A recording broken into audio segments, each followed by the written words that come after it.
By the time Zara O'Connor landed in Seoul, she had already decided on 3 things. First, she was there for MIT. Second, 3 months was long enough to determine whether the collaboration with Kim Holdings could support the kind of permanent academic presence MIT was considering. Third, she was absolutely not going to allow Kim Ta-Hoon to behave as though her temporary relocation meant she had moved halfway around the world for him. That third decision lasted approximately 47 minutes because Zara walked through arrivals with 2 suitcases, a laptop bag, 1 carry-on, and the exhausted dignity of a woman who had spent 14 hours beside a child who considered sleep an unreasonable restriction on personal freedom. And there was Ta-Hoon, standing beyond the barrier in a dark coat, one hand tucked into his pocket, and the other holding a cup of coffee. He did not wave or rush toward her.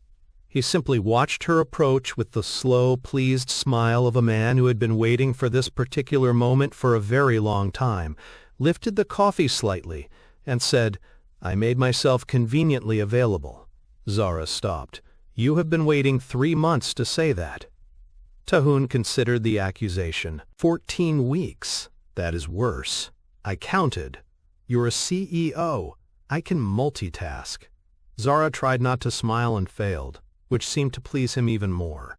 Ta-Hoon reached for one of her suitcases, and Zara tightened her grip automatically. I can carry my own luggage. I know. Then why are you taking it? Because you look like you're deciding whether international travel is grounds for violence. It might be. That's why I'm taking the heavy one. Zara let go, partly because she was tired, and partly because she was beginning to understand that this was going to be different from Boston. There, they had been reconnecting in borrowed hours around MIT meetings, coffee shops, and a first adult date that had finally forced 11 years of silence into the open. Here, there was no reunion ballroom to blame, no Jeremy waiting in the background of Zara's life, no unanswered question large enough to let either of them pretend they did not know what they were doing. They had chosen to find out whether the people they were now could build something from what the people they had been had once lost, and as Ta-Hoon walked beside her complaining about the price of airport parking as though he were not wealthy enough to buy the parking structure, Zara realized that possibility frightened her considerably less than she had expected. Outside, Seoul rose around her in light. The city was brighter and denser than Cambridge, less willing to leave empty space between one thing and another, and Zara watched unfamiliar streets pass beyond the passenger window, while Ta-Hoon drove with one hand resting lightly on the steering wheel. For most of their childhood, Seoul had existed for her only in his stories: grandparents, family dinners, cram schools, his father's company, obligations he had resented before either of them was old enough to understand how thoroughly those obligations would shape his life. Now she was inside the city that had taken him from Baltimore at 17 and held him for 11 years, and when his phone vibrated repeatedly in the console, Zara glanced at it. "Your phone is having a nervous breakdown." "It does that. You should answer." "No." She looked at him. "Why?" "I'm driving." "You have Bluetooth. I'm aware. So you're ignoring them." "Yes." Zara studied him for another moment until Ta-Hoon glanced over. "What?" She almost said nothing, then remembered that one of the things they were supposed to be doing differently was actually saying things. "You used to answer every call from your father." His eyes returned to the road. "I used to think not answering meant I wasn't ready." "And now?" Ta-Hoon glanced toward the vibrating phone and then back at the traffic. "Now I know most things can survive 10 minutes without me." If this is your first time here, subscribe to the channel and follow this story all the way to the end, because what happens next will stay with you. Hit like and drop your city and country in the comments below. I want to see how far this story travels. Now let's begin. The apartment MIT had arranged for Zara was in a quiet building not far from the project offices, furnished well enough to be comfortable without pretending anyone had actually chosen the furniture. Ta-Hoon carried her bags inside, set them near the bedroom, inspected the kitchen with the suspicion of a man who had apparently appointed himself responsible for her survival, then opened the refrigerator and stared into it. Zara folded her arms. "Are you conducting an audit?" "You have yogurt." I just arrived. You have only yogurt? There's bottled water. That is not food. I'm aware. Ta-Hoon closed the refrigerator and informed her that she needed groceries. Zara informed him that she needed sleep. He told her she needed both. She pointed toward the door and told him she needed him to leave. His expression did not become offended, it became amused. You've been in Seoul 20 minutes, and already you're in my refrigerator. Some things survive 11 years. Zara pointed more firmly, and Ta-Hoon laughed, took the hint and left. 20 minutes later, someone knocked. Zara opened the door and found 3 grocery bags on the floor, and no Ta-Hoon in sight. Her phone buzzed before she could decide whether to be irritated. Ta-Hoon, I have respected your boundary. Zara looked at the groceries. Zara, you sent groceries. Ta-Hoon, from outside the apartment. Zara, that is not how boundaries work. A few seconds passed. Ta-Hoon, you have fruit now. Zara laughed so hard she had to sit down. The first week belonged almost entirely to work, which suited Zara perfectly. MIT had not sent its mathematics department head to Seoul to attend ceremonial meetings and smile for photographs. The collaboration involved predictive modeling, urban infrastructure systems, and applied computational mathematics across Kim Holdings, university partners, municipal agencies, and research teams that had spent months agreeing enthusiastically about what they wanted to accomplish while agreeing considerably less about how to accomplish it. Zara loved the mess of it. People brought her incompatible assumptions, incomplete models, impossible timelines, and strategic language vague enough to mean almost anything, and she turned them into questions precise enough to solve. By the end of the first week, Korean researchers who had initially regarded the visiting MIT professor with formal caution had begun appearing outside her temporary office with notebooks, and younger researchers learned quickly that Zara cared far more about whether an idea worked than about the title of the person who proposed it. Ta-Hoon watched that happen from the other side of the collaboration, and Zara occasionally caught him doing it. She saw him standing quietly at the edge of a conference room while she challenged a modeling assumption, or looking almost amused when 3 senior researchers stopped talking over one another because Zara had asked a question none of them wanted to answer badly. She also saw a version of Ta-Hoon that Baltimore had never given her. He was not louder than everyone else in a room and did not need to be. He listened until he understood what mattered, asked questions that stripped away unnecessary performance, and made decisions with a calm authority that explained why people twice his age stopped speaking when he did. Zara had discovered in Cambridge that competence was unfortunately attractive. Seoul was providing an unreasonable amount of supporting evidence.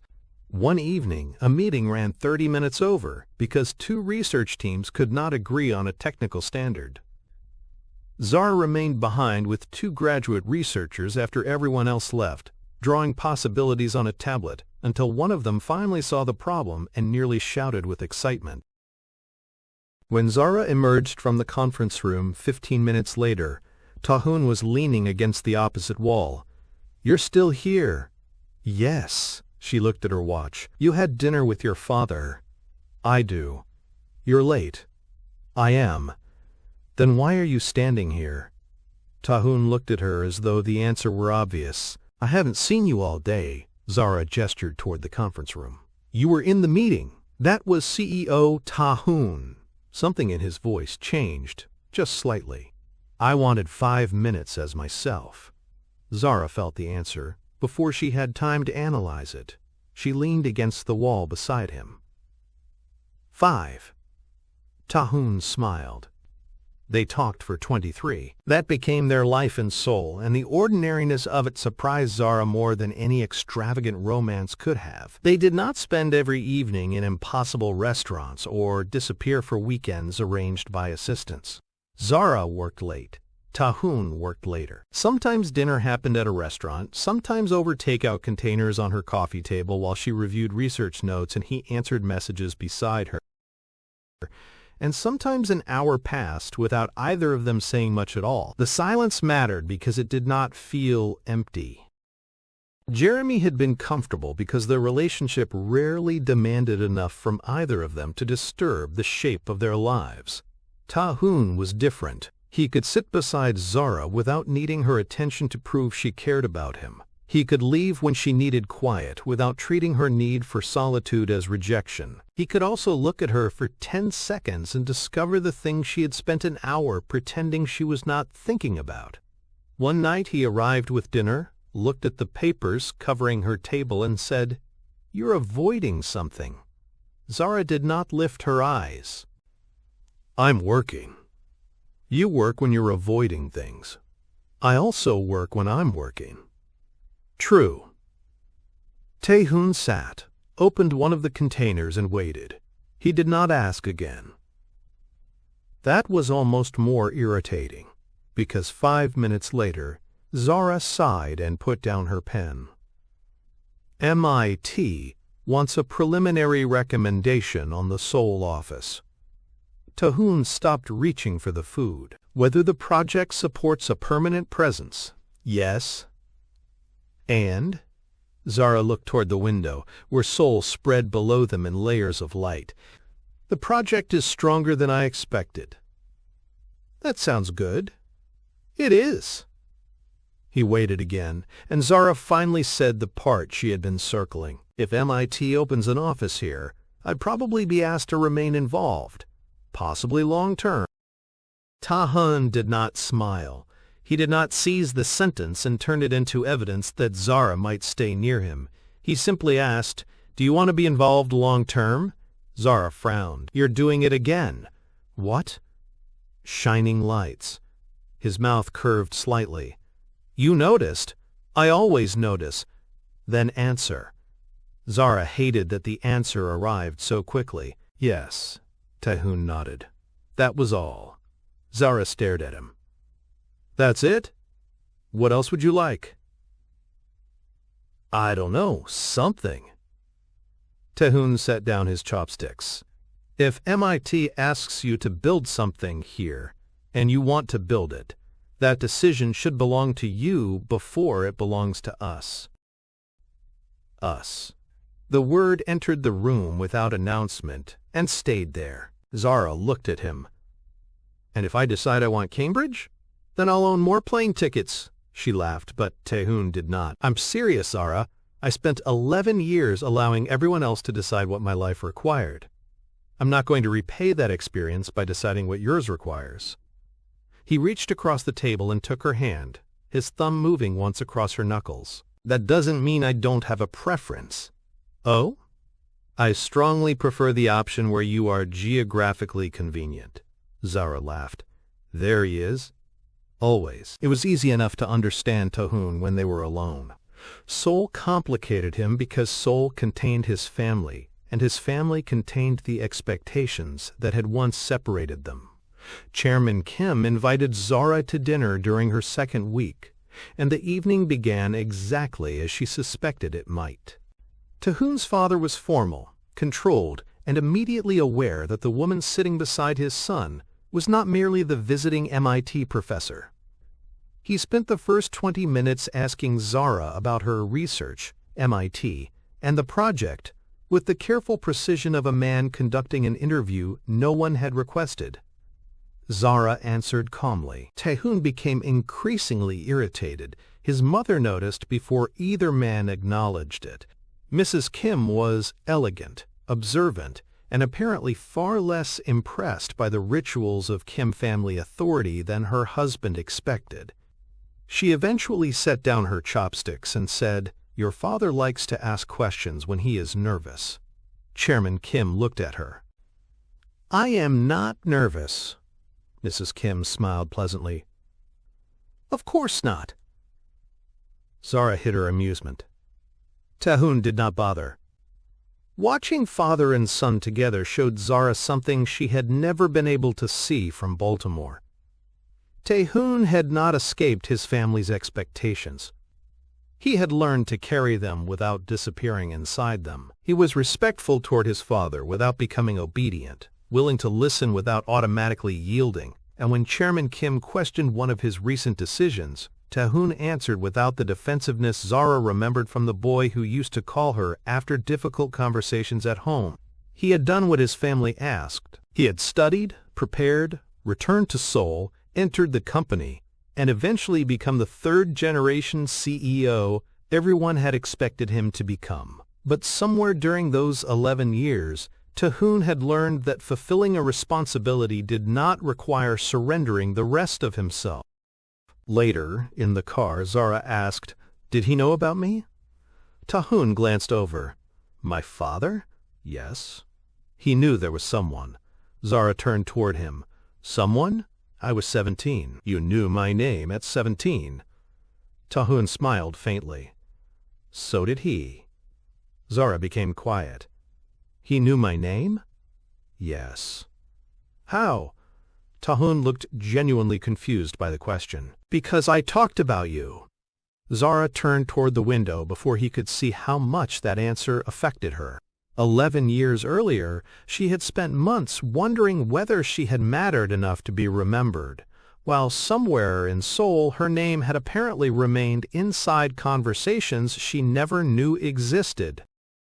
The first real problem between them arrived during the 7th week, and it was not another woman, a family objection, a corporate enemy, or anything dramatic enough to make the conflict easier to recognize. It was a calendar. Zara and Ta-Hoon planned dinner on Wednesday. 30 minutes before, he called to say an emergency involving one of Kim Holdings' shipping subsidiaries required him to stay. Zara understood. Thursday they were supposed to meet after work, but another problem pushed his evening later. Friday became Saturday morning.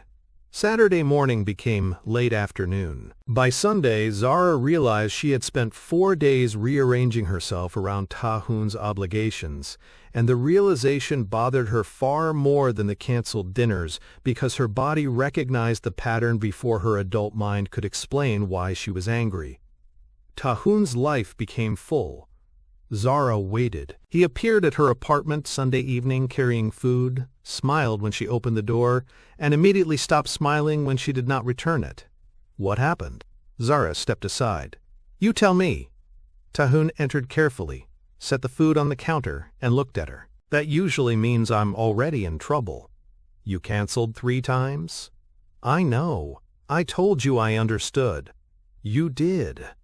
Zara folded her arms. "I don't." Ta-Hoon became still, and Zara hated the vulnerability underneath her anger, because she knew this was not 17. He had not vanished. He had called every time.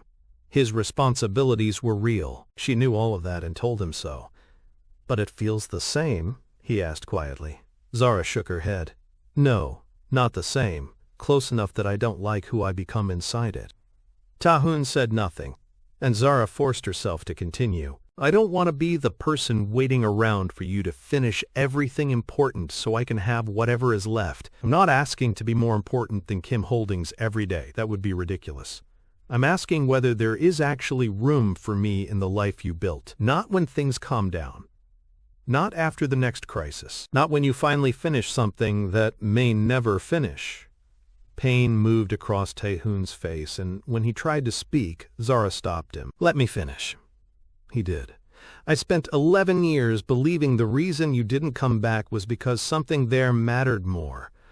I know now that isn't what happened. But I cannot build a life with you where I'm always waiting for your real life to release you." Ta-Hoon looked down for a long time, and when he finally raised his eyes, there was no defense in them. "You're right," Zara exhaled sharply. "I hate when you do that." "What?" "Agree before I'm prepared." His mouth almost smiled, but the seriousness remained. "I didn't disappear this time." "No," I called. "You did. But I did something that came from the same place." Zara waited. Ta-Hoon leaned against the counter and looked at the food he had brought as though the answer might be somewhere inside the bag. "I keep assuming people who love me will understand what I'm doing, and then I use their understanding as permission to give them less." There it was. The light turned back on him. Ta-Hoon rubbed one hand over his face. My father did that to me for years. He loved me, I know he did.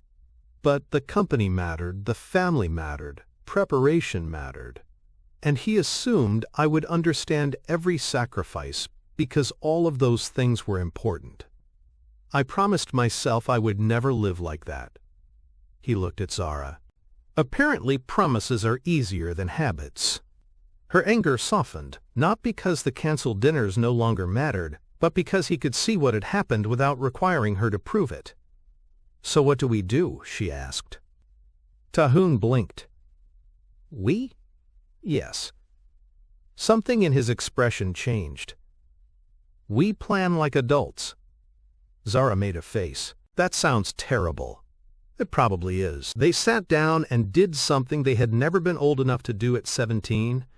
They negotiated. Ta-Hoon could not promise there would never be emergencies, and Zara could not promise her research would politely conclude by 6. They could promise not to treat their relationship as the thing that automatically moved whenever everything else became difficult. 2 protected evenings a week unless there was a genuine emergency. 1 full weekend day every other week. No canceling by text unless one of them was physically unable to call. No assuming the other person would understand instead of asking them to. When they finished, Zara looked at the agreement and said, "This is deeply unromantic." Ta-Hoon nodded. "I feel closer to you already." She laughed, and he reached for her hand. "Zara." "Yes, I want room for you." She held his eyes. "Then make it." "I will." And he did, though not perfectly, which turned out to matter more. Perfect would have proved only that they had learned how to perform a relationship for 6 months. Instead, Ta-Hoon still worked too much. Zara still disappeared into research. Dinners were occasionally canceled, and sometimes one of them was tired when the other needed attention. Their first real argument after the calendar conversation came when Zara accepted an additional research presentation on the only Saturday Ta-Hoon had cleared in 2 weeks. He stared at her after she told him. "You canceled. It's important." "So were my meetings." Zara froze. Ta-Hoon froze. Then they both began laughing, not because the argument was funny, but because they recognized themselves standing on opposite sides of the same mistake. Zara sat down beside him. "We're terrible at this." Ta-Hoon took her hand.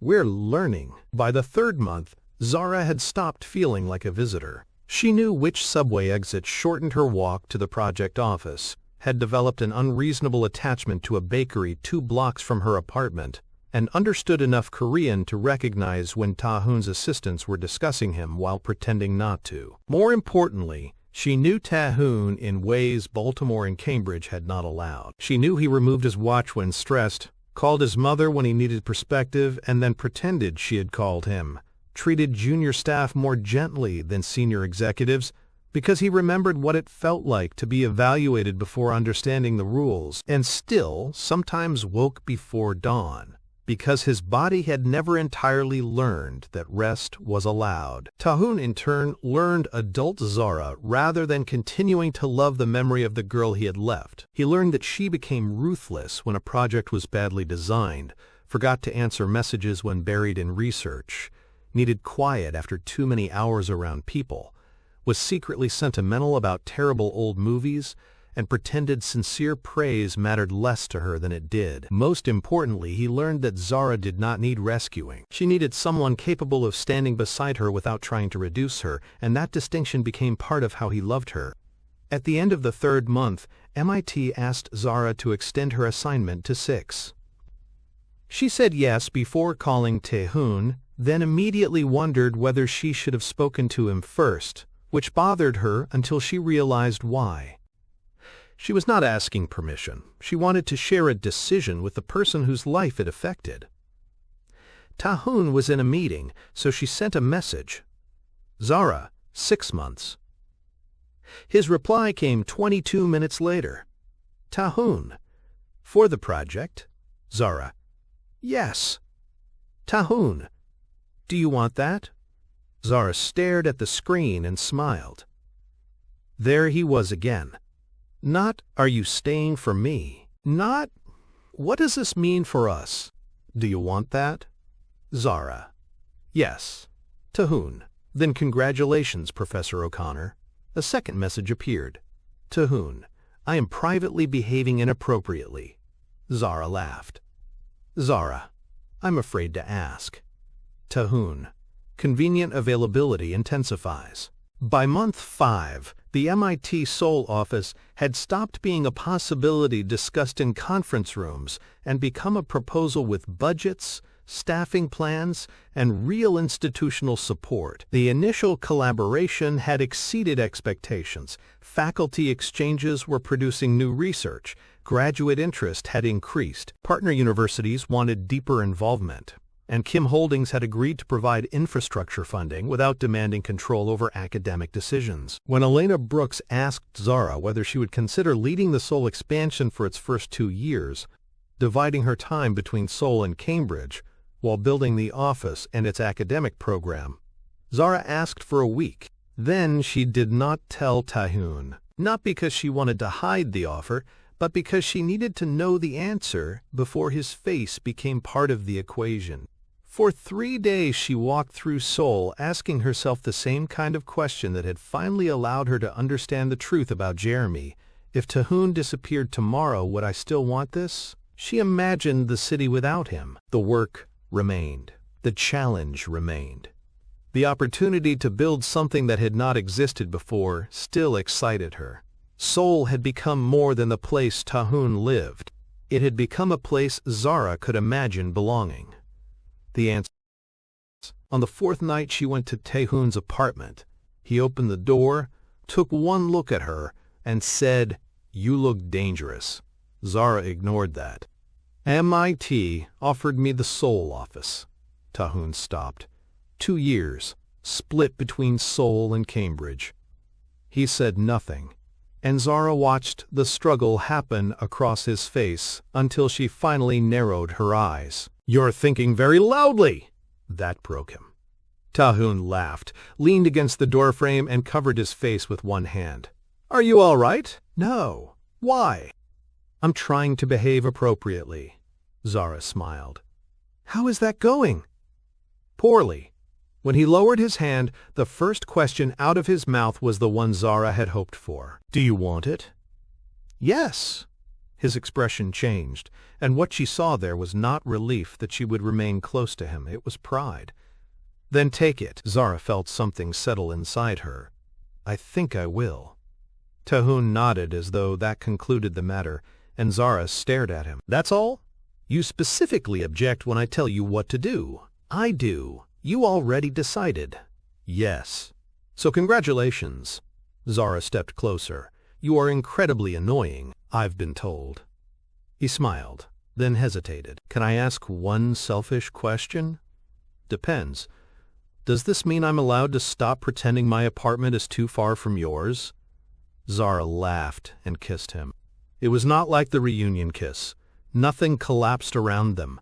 11 years did not disappear, and neither of them needed the moment to prove they still wanted each other. Zara kissed Ta-Hoon because she had chosen Seoul for herself, and was happy that choosing herself had not required choosing away from him. Ta-Hoon kissed her, knowing exactly the same thing.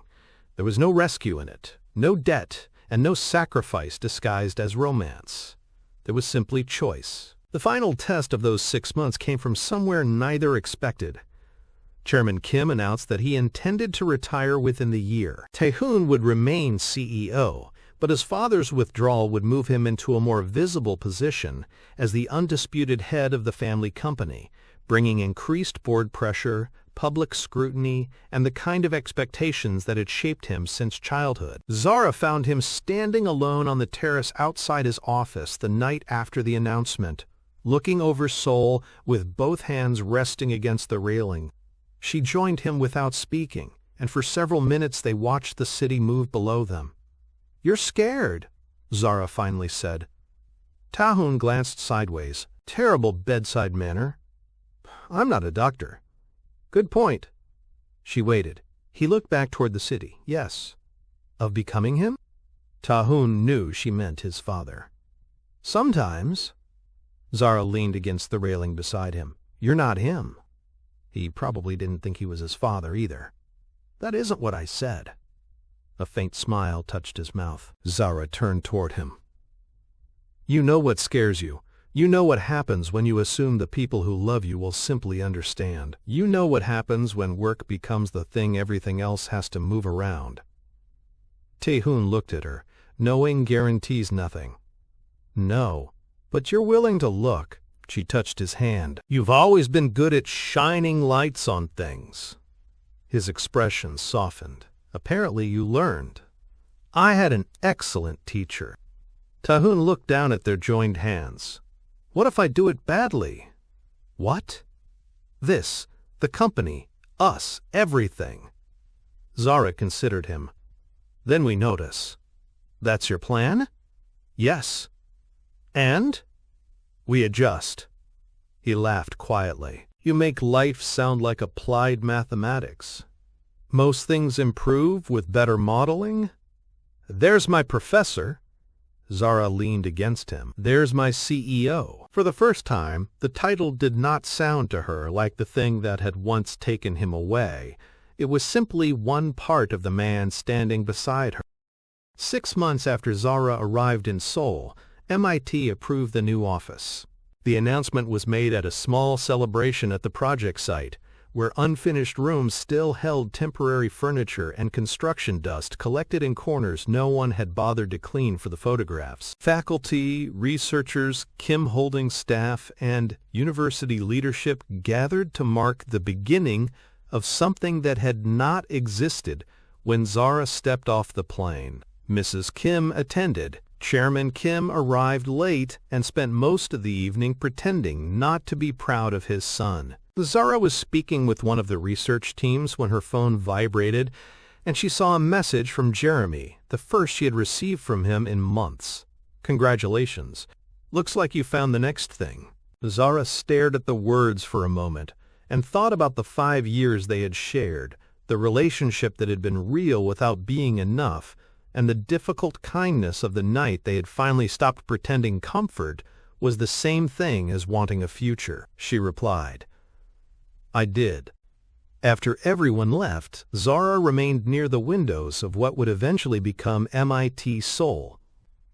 The office was still mostly possibility. Bare desks, temporary signs, boxes waiting to be unpacked, and empty rooms that would someday belong to researchers who did not yet know they would work there. Ta-Hoon came up beside her and followed her gaze. You're smiling. I'm allowed. I know. I just enjoy documenting it. Zara looked at him. Do you remember the playground? Every day. That is unhealthy.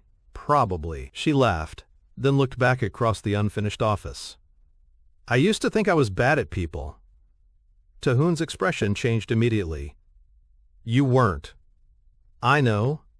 He smiled. You found your people. Zara turned toward him. At least one. One? I'm still evaluating. 6 months. Longitudinal data requires patience. Professor O'Connor. CEO Kim. Ta-Hoon shook his head, but the teasing faded from his face. He looked at Zara for several quiet seconds before saying, I love you. There was no ballroom around them, no crisis, no enormous gesture, and no 11-year mystery waiting to be solved. Ta-Hoon said it the way the strongest truths between them had eventually learned to arrive without performance. Zara looked at the man who had sat beside her when nobody else did, the boy who had loved her before he understood how badly silence could hurt, and the adult who had come back willing to learn that loving her required more than remembering who she had been. I know. Ta-Hoon stared at her. Zara kept her face perfectly serious for almost 3 seconds. His eyes narrowed. You waited 11 years for revenge? Possibly. That is deeply unhealthy. I learned patience. Zara. She laughed, touched his face, and finally gave him mercy. I love you too.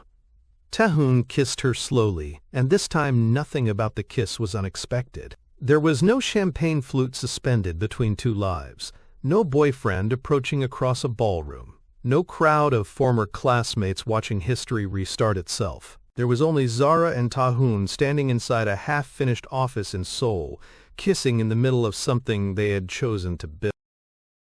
A year later, MIT Seoul opened officially, and Zara divided her time between Cambridge and Seoul while the new program found its footing.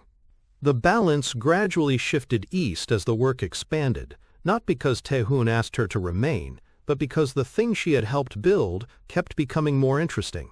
Ta-Hoon learned that being CEO did not require being available to everyone at every moment. Zara learned that independence did not require refusing help simply because she could manage alone. They still argued.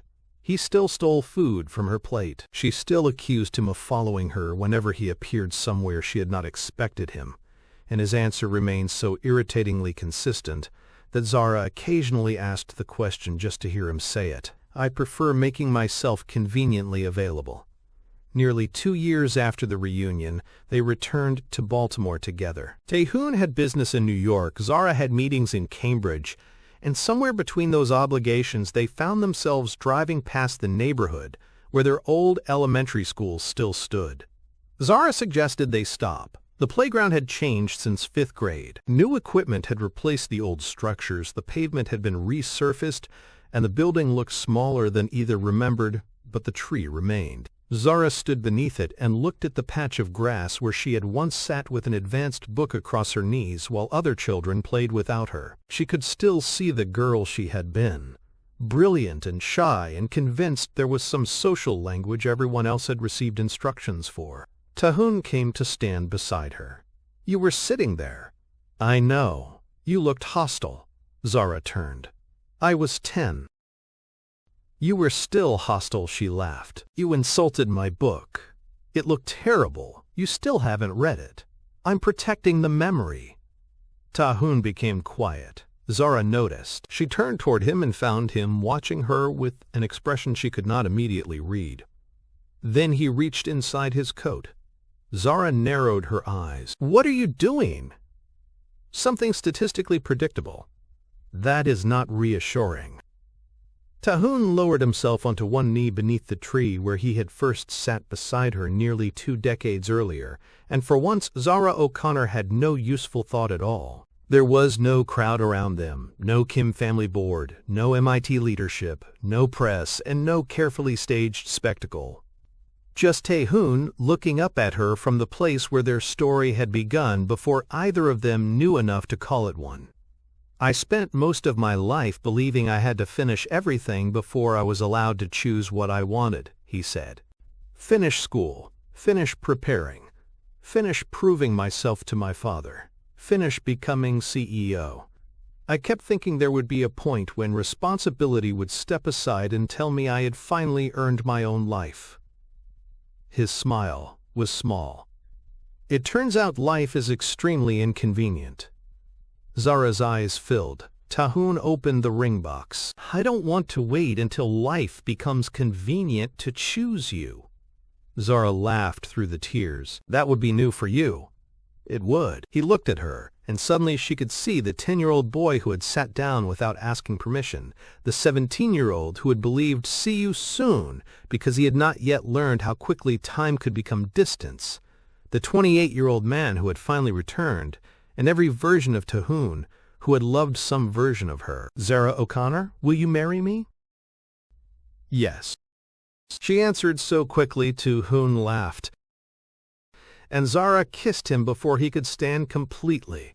His arm came around her waist as naturally as it had in the ballroom, but nothing about this moment felt like history repeating itself. This was not 2 ex-lovers forgetting for a few seconds that they were exes. This was 2 adults who had spent nearly 2 years discovering that memory could reopen a door, but only choice could build a life on the other side of it. When they finally pulled apart, Ta-Hoon looked down at her with the same amused warmth he had worn after their reunion kiss. "That was just yes and I love you." Zara laughed. "Do you always talk this much after proposals?" "Only successful ones." She held out her hand, and Ta-Hoon slipped the ring onto her finger. Zara looked at it, then at the tree above them, and something from long ago returned to her. "You know, it's funny." "What?" "You sat beside me because nobody else would." Ta-Hoon shook his head. "No." Zara looked at him. I sat beside you because I wanted to. The correction was so simple that it rearranged the memory. Zara had spent years remembering that playground as the place where Ta-Hoon found the lonely girl no one else wanted, but that had never been the story from his side. He had not rescued her from being alone. He had seen her sitting beneath a tree with a book, decided she was interesting and chosen the space beside her, just as he had never made her less antisocial, more lovable, more brilliant, or more herself. He had simply seen what was already there, and loved it. From the beginning. The best love stories aren't always about finding someone who rescues you. Sometimes they're about finding someone who sees your strength, respects your choices, and still wants to walk beside you when everything else has settled. If you enjoyed spending this time with us, subscribe and join the Stella family for more Korean drama romance stories where love is something two people choose together. Until next time, Stella family, take care of yourselves, take care of each other, and keep a little room in your heart for love.